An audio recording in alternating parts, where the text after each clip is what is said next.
that thou art Peter, and upon this rock I will build my church, and the gates of hell shall not prevail against it. I will give you the keys of the kingdom of heaven, and whatever you bind on earth shall be bound in heaven, and whatever you loose on earth shall be loosed in heaven. Now the apostles knew the scriptures and immediately thought of Isaiah 22:22, of the prime minister of Israel. And I will lay the key of the house of David upon his shoulder, and he shall open, and none shall shut, and he shall shut, and none shall open. Now, the Protestant will say, The first rock is claimed to refer to a small, insignificant rock, Peter. The second, Petra, is claimed to mean a massive boulder. Jesus did not build his church upon St. Peter, but either upon himself or Peter's faith. Matthew was originally written in Aramaic. Both Saints Papias and Irenaeus tell us as much in the 2nd century. now you tell them. Aramaic was their spoken language of the Jewish people at the time. Moreover, we have biblical evidence in John 1:42 that also points to Jesus using Aramaic in the naming of Peter. So you are Simon the son of John? You shall be called Cephas. Kaifa simply means rock. Rock. Not that rock. It follows that when St. Matthew was translating, he would have used Petra for rock. However, in so doing, he would have encountered a problem. Petra is a feminine noun. It would have been wrong to call Peter Petra.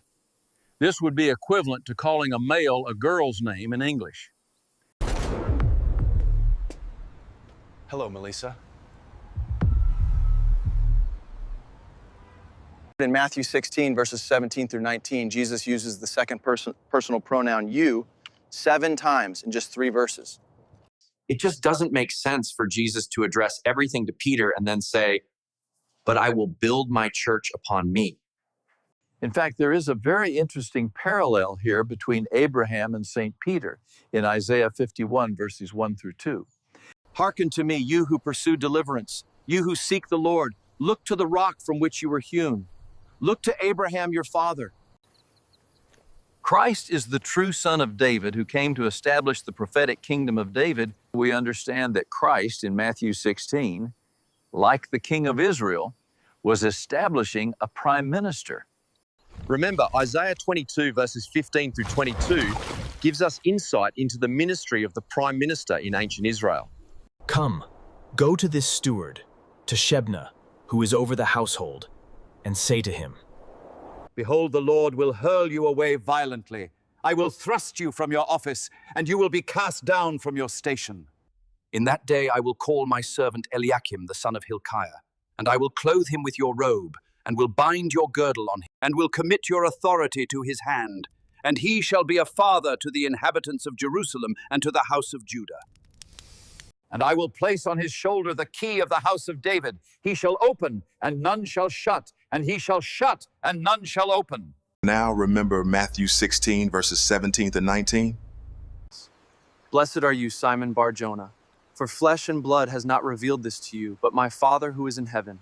And I tell you, you are Peter, and upon this rock I will build my church, and the powers of death shall not prevail against it. I will give you the keys of the kingdom of heaven, and whatever you bind on earth shall be bound in heaven, and whatever you loose on earth shall be loosed in heaven. No Christian would deny Jesus is the king who possesses the keys, but who does he give the keys to?